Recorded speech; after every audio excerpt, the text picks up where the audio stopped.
Hello, viewers. This is the YouTube channel Lex Consilium Foundation, and I am Major General Neelendra Kumar in conversation here with eminent historian Major General VK Singh, whose book Leadership in the Indian Army is unofficially the textbook for all aspiring senior commanders because it traces the career path of 12 eminent, outstanding Indian soldiers who served and showed a path after the independence.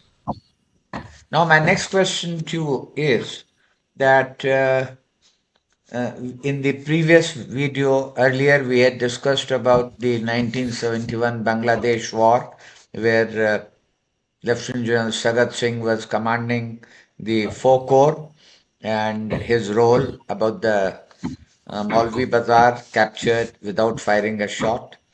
Now we come to the end of the war, and you had also mentioned about the excitement, the happiness which then Prime Minister Indira Gandhi had come when she heard the news and came running with her sari flying. Now, my question to you is that at the culmination of the war, General Sagat Singh was awarded Padma Bhushan, undoubtedly a very high award, but this is a civilian award, and in the context of an actual war, the first war which Indian Army showed its results with a decisive victory, and he was one of the principal players in the eastern sector. Why is it that Sagat Singh did not get a Gallantry Award and was chosen to get the Padma Bhushan?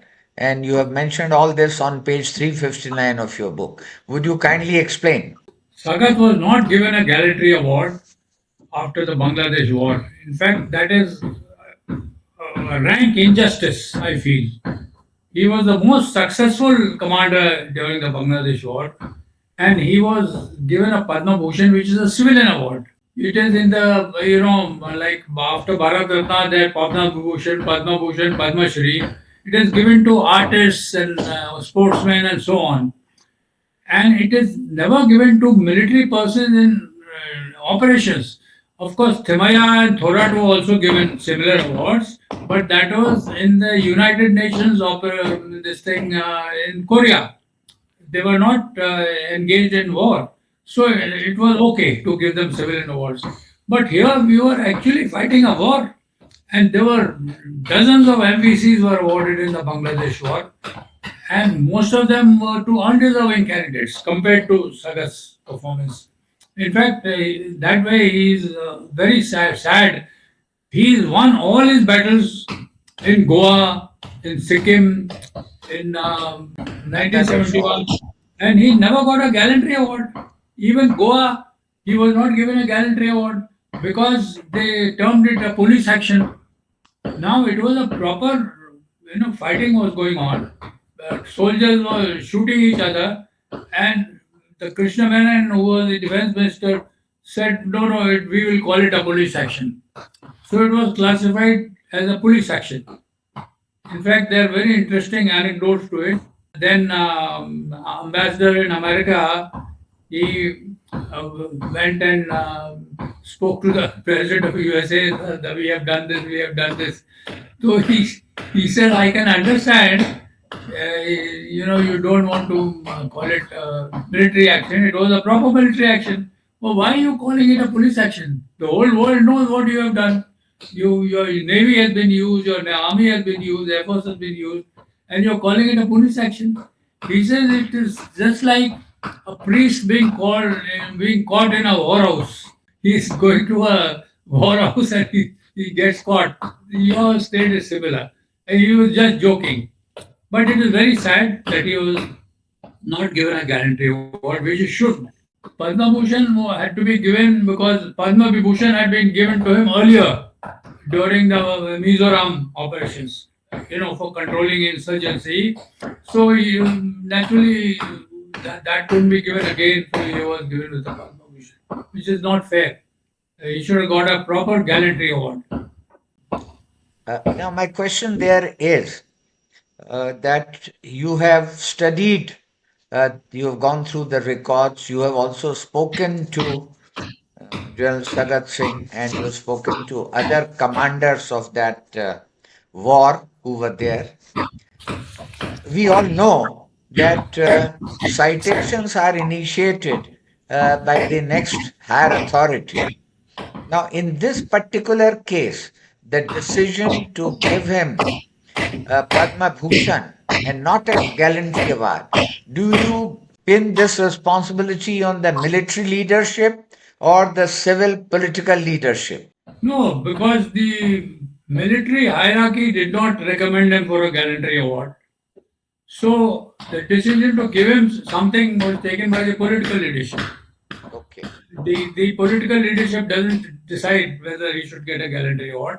That goes up through the military chain. But a Padma Bhushan or anything can always be decided by anybody, by the minister, which is still being done. So, Nobody else is involved, and there is the gallantry award citations go step by step.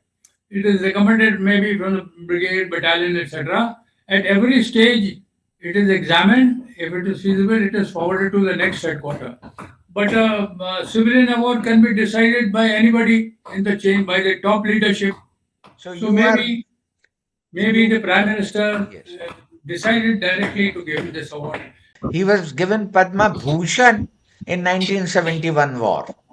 Ah, Okay, so because my question is that according to your viewpoint, it is the army hierarchy which did not initiate a case for a gallantry award for General Sagat Singh, and then the absolutely, civil leadership, political leadership decided to give him Padma Bhushan.